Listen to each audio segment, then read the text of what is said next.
Good morning everyone. First year class, second year class. आज हम आपके लिए लेके आए हैं काव्य मंजरी। आप लोग जानते ही हैं कि मंडे और ट्यूसडे काव्य मंजरी होती है। तो क्लास हमने आपको अभी तक जो है पाठ नदी के द्वीप तक पढ़ा दिया है और लिखवा भी दिया है। सो क्लास आज हम आपको तुलसीदास का जीवन परिचय पढ़ाएंगे और तुलसीदास द्वारा लिखे पद, जो कि आपकी कवितावली एक बुक है इनकी, उससे बाल कांड से लिया गया है।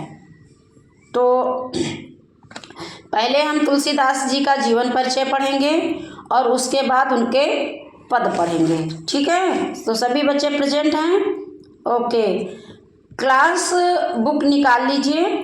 जिन बच्चों के पास नहीं है तो वो एक दूसरे में देखेंगे बुक में और समझेंगे, क्योंकि क्लास में बार बार आपको सचेत करना चाहती हूँ कि बीता हुआ समय वापस नहीं आएगा, मस्ती के दिन वापस नहीं आएंगे, लेकिन हकीकत यह भी है कि आपकी पढ़ाई जो इस अवस्था में चल रही ये भी वापस नहीं आएगी। तो मस्ती के साथ साथ आप पढ़ाई को भी अपना महत्व समझें, ठीक ना। तो हम पढ़ा रहे हैं, सारे बच्चे पढ़ेंगे। समझेंगे तुलसीदास का संक्षिप्त जीवन परिचय। आप लोग पढ़ते चले आ रहे हैं, 10th में 9th में उसमें, हाँ 10th में भी शायद पढ़ा था आपने, और अब फर्स्ट ईयर में भी पढ़ रहे हैं। पहले क्लास जब हम लोग पढ़ते थे ना, तो हम लोग हिंदी मीडियम हैं, सभी लोग तो समझते हैं हमें, हम इंग्लिश मीडियम वाले नहीं हैं, हिंदी मीडियम हैं। तो क्लास पहले तो लड़कियों को जो है ऑब्जेक्शन था लड़कियों के लिए कि कोई लड़की पढ़ेगी नहीं, लेकिन हम लोगों ने जितना संघर्ष किया आप विश्वास नहीं करेंगे, कितना संघर्ष किया पढ़ने के लिए। आज जो है आपके पास सारी सुविधाएं उपलब्ध हैं, हम लोगों के पास कोई भी सुविधा नहीं थी। लैंटेन मिट्टी के तेल से दीपक जलता था, उसको हम अपने पास में रख लेते थे रात में, दिया सलाई माचिस जिसको कहते हैं, और उठ करके जाग करके पढ़ते थे। ऐसी अब तो सुविधा नहीं है, आपके पास सारी सुविधाएं हैं, तो आप उसका उपयोग करिए और अपने जीवन को महत्व बनाइए। तुलसीदास के जन्म के संबंध में माना जाता है कि इनका जन्म उत्तर प्रदेश के बांदा जिले के राजापुर गांव में सन 1532 में हुआ था। कब हुआ था? 1532 में, ठीक ना। राजापुर गांव था और जिला उत्तर प्रदेश जिसमें आप रहते हो, और उत्तर प्रदेश बांदा जिले के राजापुर गांव में हुआ था 1532 में। गुरु नरहरि दास इनके गुरु थे। किसके? नरहरि दास इनके तुलसीदास जी के गुरु थे। बेटा, गुरु बिना ज्ञान नहीं होता। वो कोई भी गुरु हो, अगर जहाँ पे आपको अच्छी शिक्षा मिल रही है वहाँ पर उस व्यक्ति के शरीर पर मत जाइए, उसके अंदर जो ज्ञान भरा है उसको ले लीजिए आप। जैसे आप लोग मूवी देखते हो, तो मूवी में आप लोग क्या देखते हो कि नायक और नायिका का मिलन देखते हो, प्रेम प्रसंग देखते हो। वहाँ पर आपको इस प्रेम प्रसंग नहीं देखना है, वहाँ पर आपको कौन सा रस, कौन सा अलंकार आ रहा है उसको अपने समझना चाहिए कि ये मूवी किस पर बनी है, कैसे बनी है, क्यों बनी है, किस लिए बनी है ना।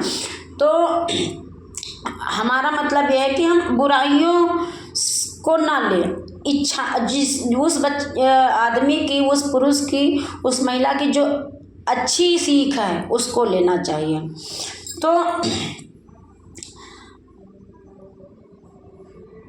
गुरु नरहरिदास इनके गुरु थे, जिनकी कृपा से इन्हें राम भक्ति का मार्ग मिला। मेरा मतलब यह है कि बिना गुरु के ज्ञान नहीं होता है। सबने गुरु किया, राम ने गुरु किया, हनुमान ने गुरु किया, कृष्ण ने गुरु किया, किसने नहीं गुरु किया। बिना गुरु के ज्ञान नहीं। अगर टीचर समझे अपने बच्चे को अपने घर में पढ़ा दे, इम्पॉसिबल, हो ही नहीं सकता, है ना।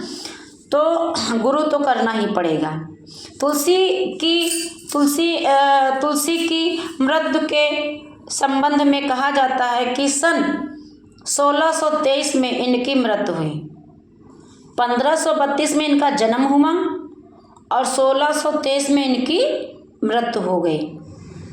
तुलसीदास भक्ति काल की राम भक्ति शाखा के सर्वश्रेष्ठ कवि माने जाते हैं, माने जाते थे, अभी भी माने जाते हैं। थे का मतलब ख़त्म नहीं हुए, मर तो गए हैं, मृत्यु तो हो गई, लेकिन उनकी किताबें, उनका ज्ञान अभी भी प्रकाशित है। अभी भी हम लोग क्या करते हैं, उनको पढ़ते हैं, उनकी सीख को पढ़ते हैं ना। रामचरितमानस है जो हमारा जो है क्या है, हिंदुओं का सबसे पवित्र ग्रंथ वो माना गया, काव्य माना गया है। तो कहने का मतलब यह है कि 1632 में इनकी मृत्यु हुई। तुलसीदास भक्ति काल की राम भक्ति शाखा के सर्वश्रेष्ठ कवि थे। हमने बताया था आपकी शाखाएं, निर्गुण शाखा और सगुण शाखा, है ना। फिर हो गई मतलब सगुण शाखा के आपके तुलसीदास और निर्गुण शाखा के कौन, कबीरदास जी। तुलसीदास कवि ही नहीं, लोकनायक भी थे। रामचरितमानस इनकी अनुपम कृति है।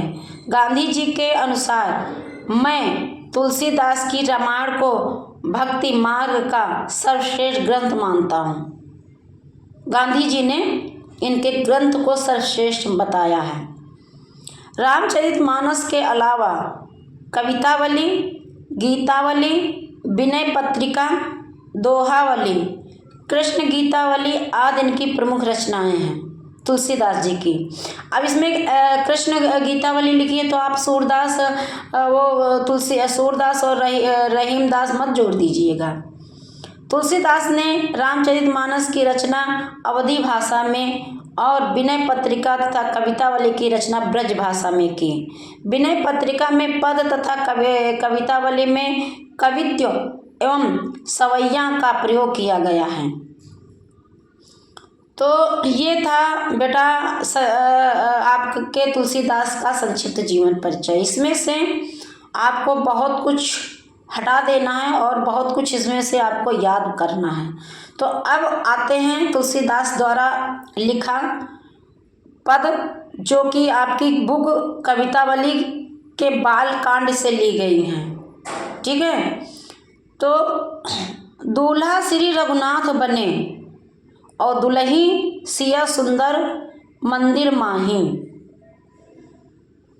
और गावत गीत सब मिल सुंदर वेद जुमा जुरी प्रिव पढ़ाई, और राम को रूप निहारत जानकी कंकन के नग की परछाई, याते सबय सुध भूल गई कर टेक रही पल टारत नाही। अब यहाँ पर तुलसीदास जी ने सीता जी के और राम जी के विवाह को बताते हुए लिखा है और आपको समझाया है। सीता जी का विवाह राम जी के साथ हो रहा है। कैसे हो रहा है? जैसे हिंदू धर्म के अनुसार वेद मंत्र पंडित लोग पढ़ते हैं, वैसे ही सीता और राम जी का विवाह हो रहा है। जो युवा पंडित हैं, नौजवान पंडित है, वो वेदों का मंत्र उच्चारण कर रहे हैं, और सीता जी जो हैं राम की छवि को अपने कड़े के कंगन के नग में देख करके अपनी सुध बुध गंवा करके सीता जी जो हैं राम जी की उसमें क्या कहते हैं, मुग्ध हो गई हैं, भूल गई हैं।